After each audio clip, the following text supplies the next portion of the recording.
My name is Rebecca Mitchell, and last Sunday, I watched my mother's face turn from warm hospitality to cold fury in the time it took her to unfold a single piece of paper. "Sign it now or get out," she said, her voice cutting through the clink of expensive china and the murmur of family dinner conversation. 20 pairs of eyes turned to stare at the document she'd thrust across our mahogany dining table, a revised will that would strip me of my inheritance and my family legacy. If you're watching this right now, drop a comment letting me know where you're viewing from. Before I tell you how my mother's attempt to control my future backfired in ways she never imagined, hit like and subscribe to hear more stories about family betrayal that might change how you see your own relationships. I'm 35, a corporate lawyer in Boston, and until that moment, I thought I understood power dynamics. I've negotiated million-dollar deals, faced down aggressive CEOs, and built a reputation for never backing down. But sitting there, watching my mother's emerald ring tap impatiently against her wine glass, I felt like a child again. My sister, Caroline, smirked from across the table,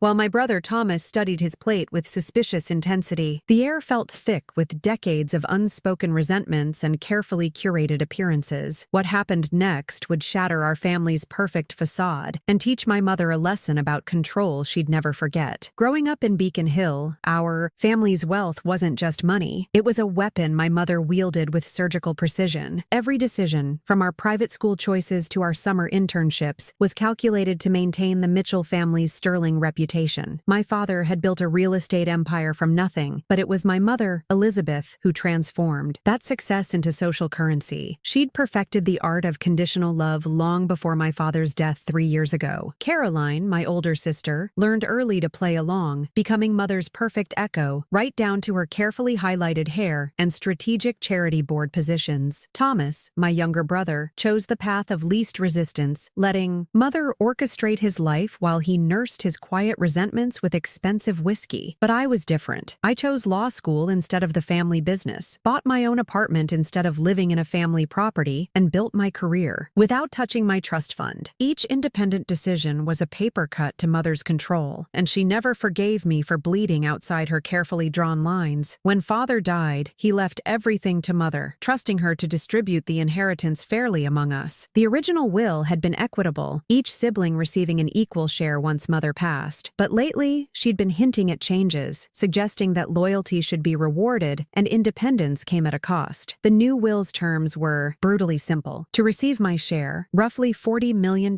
in assets and company holdings, I would need to resign from my law firm, take a position in the family business, and move back into the family compound. Every major decision in my life would require mother's written approval until she deemed me sufficiently committed to family values. Caroline and Thomas had already signed their copies, their portions secured by their compliance. Caroline would get an extra 10% for her loyal dedication, while Thomas's addiction recovery program would continue to be funded, provided he stayed under mother's watchful eye. The document in front of me wasn't just a will, it was a contract. For controlled existence, you have until dessert, mother announced, sliding her reading glasses off with practiced elegance. Your father would be disappointed by your hesitation. She knew exactly where to plant her emotional daggers. Caroline's smile widened as she sipped her wine, already calculating how my share would boost her portion if I refused. My hands didn't shake as I picked up the document. Years of courtroom battles had taught me to keep my emotions hidden, but inside, I felt a strange mix of rage and clarity. This wasn't about money. I'd made a partner last year and could support myself comfortably. This was about power, control, and a lifetime of manipulated choices. What mother didn't know was that I'd seen this coming 3 months ago. When she started making pointed comments about family loyalty at Sunday dinners, I'd contacted James Harrison, the best estate litigation attorney in Massachusetts. Not one of mother's country club recommendations. I'd found him through my own professional network. James had spent weeks quietly building our case, father's original will, his personal letters, and recordings of conversations where he explicitly stated his wishes for equal distribution among his children. More importantly, we'd documented mother's pattern of financial coercion, including the trust fund manipulations she'd used to control my siblings. Your mother's new will wouldn't survive a legal challenge, James had assured me, his experienced eyes scanning the preliminary documents. What she's attempting is essentially inheritance-based blackmail. We'd prepared everything meticulously, waiting for mother to make her move. The only wild card had been timing. We hadn't expected her to spring this during a full family dinner, but that's exactly why I'd given James a key to the house and instructions to arrive at precisely 8:30 p.m., when Mother traditionally served her famous creme brulee. The timing had to be perfect, late enough for her to reveal her full plan, but before anyone signed anything permanent. I checked my watch under the table. 8:25 p.m. My heart raced, but my mind was clear. Years of legal training had taught me that timing was everything. The doorbell chimed precisely as Mother began tapping her dessert spoon against her crystal water glass,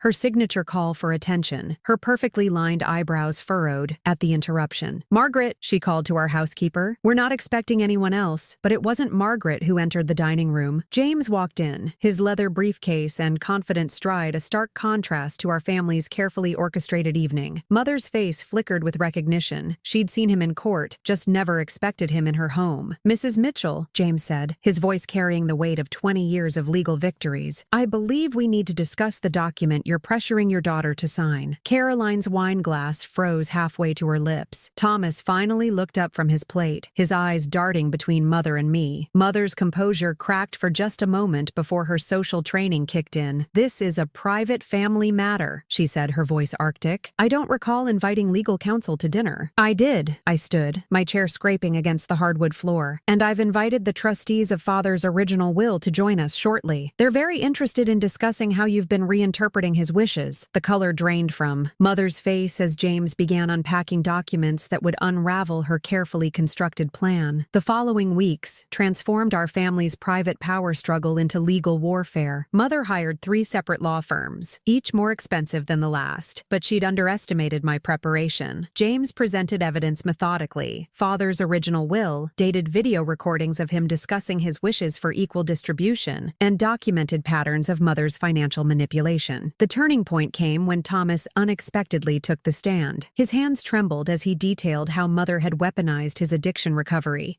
threatening to cut off treatment funding unless he complied with her demands. Caroline tried to discredit him, claiming he was unstable, but the judge saw through her performance. Mother's carefully crafted image crumbled under cross-examination. Her attempts to explain why she'd drafted 17 different versions of the will in 3 years, each reducing my share based on my disloyalty, only strengthened our case. The trustees' testimonies revealed how she'd pressured them to ignore Father's explicit instructions. "Your Honor," James addressed the court, "we have documented 43 instances where Mrs. Mitchell attempted to use financial coercion to control her adult children's life choices." He presented emails, recorded conversations, and witness statements from former family employees who'd watched her systematic manipulation. Each piece of evidence was another crack in Mother's facade. The judge's interim ruling froze all estate transfers pending full investigation. Mother's face remained stoic, but her white, knuckled grip on her designer handbag betrayed her rage. The hardest part wasn't the legal battle, it was watching. Our family's carefully maintained illusion of unity dissolve. Sunday dinners stopped. Caroline blocked my number and launched a social media campaign painting me as a greedy daughter destroying our mother's life. The country club circles buzzed with gossip, each version more dramatic than the last. But unexpected allies emerged from the wreckage. Thomas moved out of the family compound and into a rehabilitation center of his choosing. He called me weekly, his voice growing stronger as he built a life free from Mother's control. Former employees reached out, sharing stories that confirmed what I'd always suspected. Mother's manipulation hadn't started with us. My law firm partners stood firmly behind me. "You're showing your mother what a real lawyer does," my mentor said, squeezing my shoulder after a particularly brutal day in court. Even Margaret, our housekeeper of 20 years, secretly passed me Father's old journals she'd saved, filled with concerns about Mother's increasing need for control. The most surprising support came from Father's oldest friend, Uncle Jack. He wasn't really our uncle, but he'd been Father's business partner from the beginning. "Your father would be proud," he told me over coffee. "He always said you had his backbone." His words helped heal wounds I hadn't realized were still bleeding. Through it all, I discovered something unexpected: the strength that comes from choosing truth over comfort, authenticity over appearance. The court's final ruling came down like a thunderbolt on a clear day. Father's original will was reinstated, with an independent trustee appointed to oversee the estate's distribution. Mother's attempts to modify the inheritance were deemed coercive and contrary to the deceased's explicit wishes. Her control over the family assets was significantly restricted, but the real victory wasn't in the legal outcome. It was in the morning I woke up and realized I no longer felt the weight of Mother's expectations realizations crushing my chest. Thomas had completed 6 months of successful rehabilitation, choosing a career in art therapy that would have scandalized Mother's social circle. He now helps others break free from their own chains. Caroline eventually reached out, not with an apology, but with a question. How did you find the courage? We met at a coffee shop far from our childhood haunts. Her designer armor had cracks in it, and through them, I glimpsed the sister I'd lost to Mother's influence years ago. It's a slow process, but we're learning to be sisters instead of competitors. Mother lives alone in the family compound, still hosting her charity galas, but her power has diminished. Sometimes, I drive past the house and remember that Sunday dinner when everything changed. I don't feel anger anymore, just gratitude for the clarity it brought. To those watching who recognize their own family's manipulation in my story, your inheritance isn't worth your freedom. The real legacy isn't in bank accounts or property deeds. It's in the courage to stand up and say, enough.